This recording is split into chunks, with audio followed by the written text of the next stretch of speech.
that's years of practice together.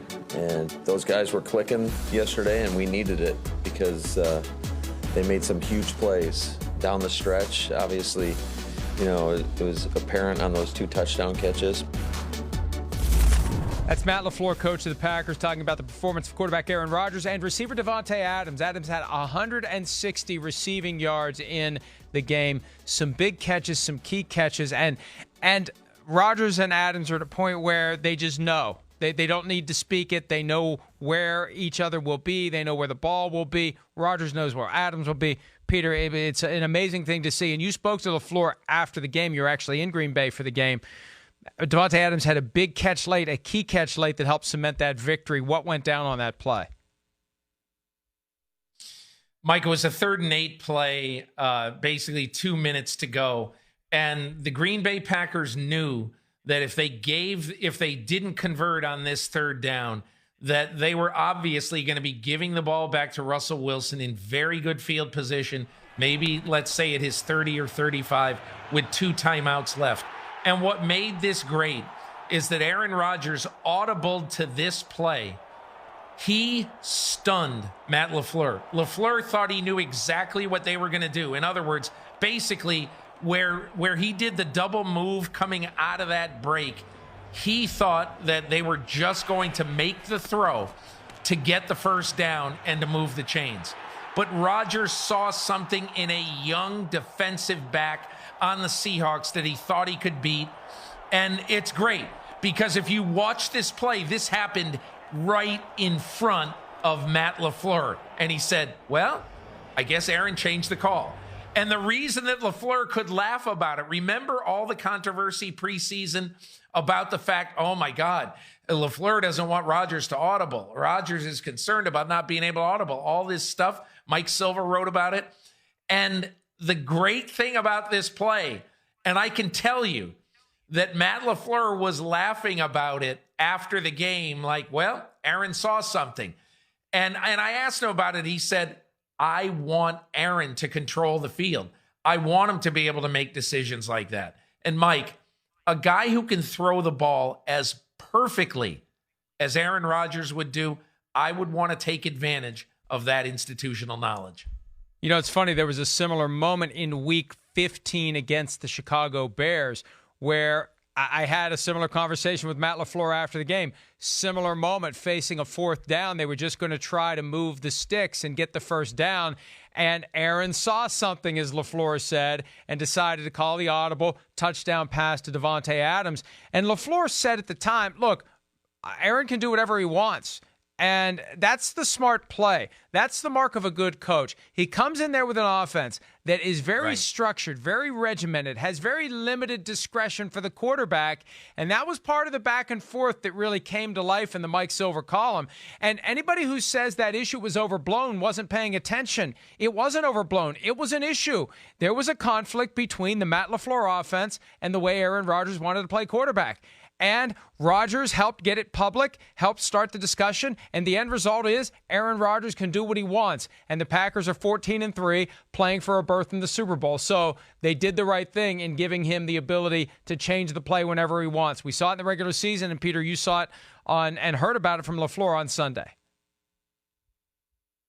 Mike, there's one little asterisk about this story that I absolutely love. A month ago, when I spent time with Mike McCarthy and we were talking about Rodgers, he told me an incredible story that at some point I'm going to write.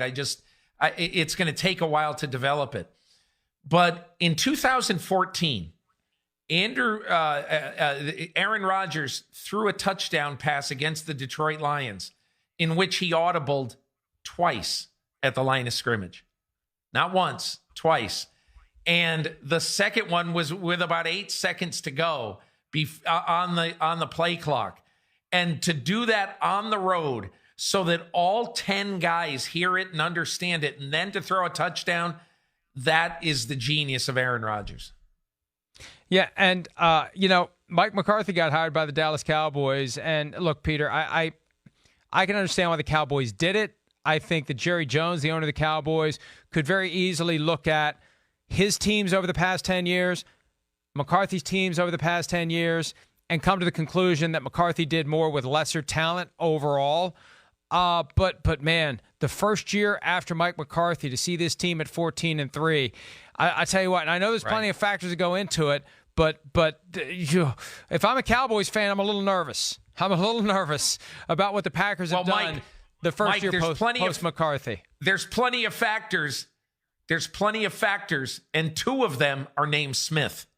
So, this is a better defense, I believe, overall, since any year the Packers have played since the Super Bowl. In that Super Bowl season, they had the rookie Clay Matthews and they had the veteran Charles Woodson, and those guys were dominant players, on the line of scrimmage and in the secondary. And now, for the first time, they've got two dominant pass rushers. For the first time on any Packers team that I remember in recent years, that is what is making all the difference. And think about what that means for McCarthy, who for years had to deal with Ted Thompson as the GM, who would do nothing in free agency. It was all built through the draft, built through the draft, built through the draft. He's got a guy in Jerry Jones, Stephen Jones, and the rest of that front office. They're willing to go out and do what needs to be done. They're trying to make the team better. They're not trying to force it only through the draft. So that helps McCarthy. And Peter, the other thing that helps McCarthy, I don't know if we talked about this last week, but the idea that he had all those years without an owner in Green Bay, and you can get complacent. And that's what Mark Murphy said, the CEO of the team, at the press conference regarding the decision to move on from Mike McCarthy. There will be no complacency in Dallas with Jerry Jones constantly hanging around and Stephen Jones constantly hanging around. And I think it could work very well for the Cowboys and for the Packers post Mike McCarthy in Green Bay and with Mike McCarthy in Dallas. Mike, I think that's a good point. But I can tell you one other thing from spending time with McCarthy and I have not talked to him about this since he's gotten the job, but it occurs to me. One of the things that really bothered Mike McCarthy when he was the coach of the Packers is that no matter what happened, he was the guy who had to address it. Ted Thompson was reticent, shy, whatever you'd call him. He hated talking to the press. He didn't mind. When I'd go into Green Bay, I'd always be able to talk to Ted Thompson, but it would be just a conversation. It would not be an interview. And that is what kind of drove McCarthy crazy, because stuff that he had nothing to do with, he had to stand up there and speak for the organization.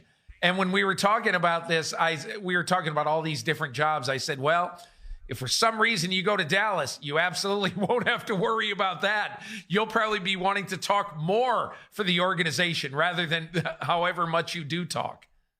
And that's a good point. But the other side of it, some of the things that Jerry Jones says can create problems for Mike McCarthy, because there was plenty of stuff this year that created issues for Jason Garrett and confusion in the locker room. And sometimes what Jason Garrett's saying during his mandatory press conferences conflicts with what Jerry Jones has said. But that's just part of being the Dallas Cowboys. They always give us something to consider and to dissect. Right. You also spoke to Derrick Henry, who was the star of Saturday night in Baltimore. What stood out from you based upon your conversation with the first man in NFL history to rush for 180 or more yards in 3 straight games? First of all, Mike, Derrick Henry detests talking about himself. He hates it. He's almost derisive when he answers a question about his own accomplishments. He can't stand it. It is all about the team. And now I've talked to him 2 times this year and found out the exact same message. And everybody on that team, around that team, believes it's absolutely real. But what was fun talking to him the other night, he got the biggest kick out of throwing the jump pass. Here's a guy who was in junior high school and a football fan when he would watch Tim Tebow doing this at Florida. And the other thing that was so cool about this, look who he beat on this pass. He threw the ball too high for Earl Thomas to do anything about it. So Derrick Henry, who one day might be making a speech in Canton, I bet he's going to say, hey, for the only touchdown pass I ever threw in my career, I beat a Hall of Famer. Hey, it may not be the only one. There may be more, the way he delivered that one. And it's funny, he had Marcus Mariota wide open down on the right sideline. That's amazing. That's the kind of creativity that confidence in your offense breeds, because everything's clicking. We can do something different because they are preparing and bracing for that smash mouth style. When you are smash mouth over and over and over again, the last thing they expect is a trick play. And now this week, the Chiefs are going to have to expect the possibility that they may have some other trick up their sleeve. Hi, I'm Mike Tirico, and thanks for watching. Make sure to hit subscribe for the latest news and highlights from NBC Sports.